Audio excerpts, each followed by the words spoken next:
해주세요. 네, 오늘 한 부장판사님께서 사망하는 사건이 있었습니다.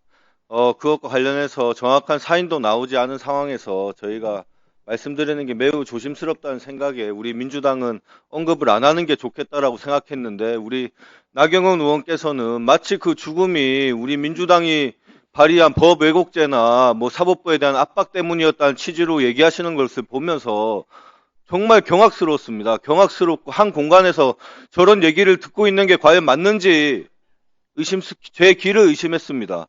이 죽음마저 이용하는 것이 국힘당의 항상 그 습관입니다. 습관. 서해피격 사건부터 해가지고 뭐 대장동 사건에서 검찰의 강압 수사 때문에 많은 목숨을 잃은 분들이 계시는데 그분들이 뭐 누구 이재명 대통령 때문에 죽었다라는 듯이 말씀하신 것부터 해서 뭐 지병으로 돌아가신 분들까지 그 죽음의 책임을 또 이용하시고 너무나 참 참담하고 함께 이 공간에 있는 것 자체가 매우 부끄럽습니다. 또한 그 지금 유족과 그 고인에 대해서는 매우 모욕적인 발언이기 때문에 이 부분에 대해서는 나경원 의원님 본인께서 적절한 입장 표명과 사과를 해야 된다고 저는 생각이 듭니다. 장관님, 네, 김건희 국정농단 특검의 사건 이첩과 재판 중인 사건의 이첩과 공소 유지에 관한 내용이 있는 거 아시죠? 네네. 그 공소 유지에는 공소 취소가 포함되는 겁니까? 뭐 당연히 포함되는 거 아니겠습니까? 네. 그럼 최혜병 특검에는 이첩과 공소 유지가 있고 공소 취소에 대한 명확한 규정도 있죠. 예, 그렇습니다. 이첩이라는 것은 기존에 진행된 사건을 특검이 가져올 수 있다 이런 규정이 있는 거죠. 네네.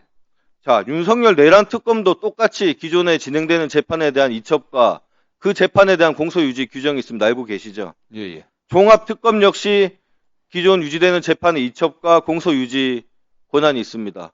최근에 통과된 특검 4건 모두 다 기존 재판에 대한 이첩과 공소유지가 결국에는 그 공소를 계속 유지를 할지 말지까지 결정된 권한까지 있는 거 예, 아니겠습니까? 그렇습니다. 이 법안들이 다 위헌입니까? 그렇지 않습니다. 위헌이 아닌 거죠. 네. 최근에 통과된 모든 특검법에는 이 사건, 재판 중인 사건의 이첩과 공소 유지에 관한 특검의 권한이 있다는 것을 먼저 말씀드리겠습니다.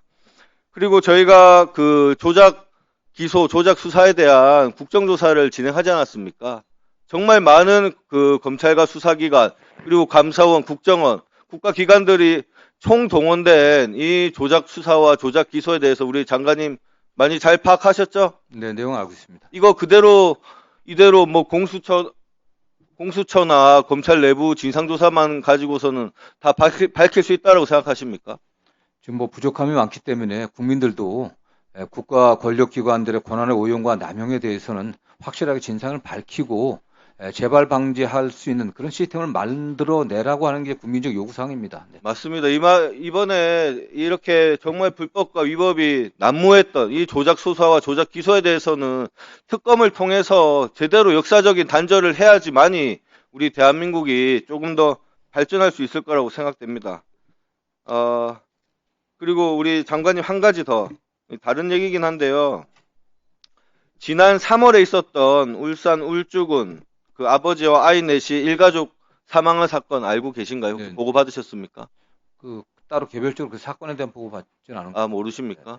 이 사건이 어떤 거냐면 그 일가족 아이와 아이 넷과 그 아버지가 그 극단적 선택을 했는데 하게 된 원인을 보니까 그 유일하게 생계를 책임지는 어머니께서 구속이 됐습니다. 구속이 되고 그 생계가 더 이상 유지될 수 없자 아버지가 아이 넷을 데리고서 이제 극단적 선택을 하게 된 사건입니다.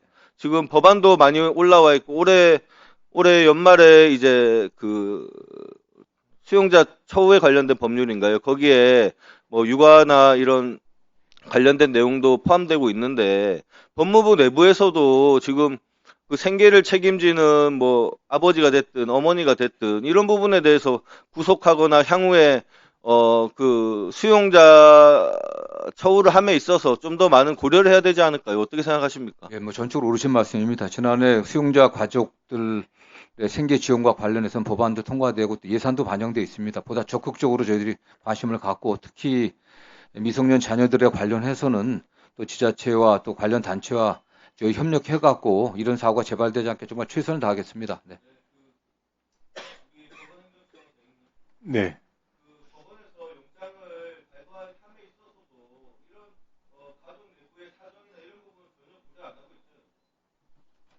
글쎄요, 꼭 그렇게 단정하기는 어려운 것 같습니다. 영장 발부 여부를 결정. 예. 본인이 유능한 변호사 사서 그런 부분 주장을 하면 뭐 반영할 수 있겠지만 법원에서 직권적으로 신문 과정에서 들어가 있거나 그런 식으로 내부 교육을 하거나 하진 않잖아요.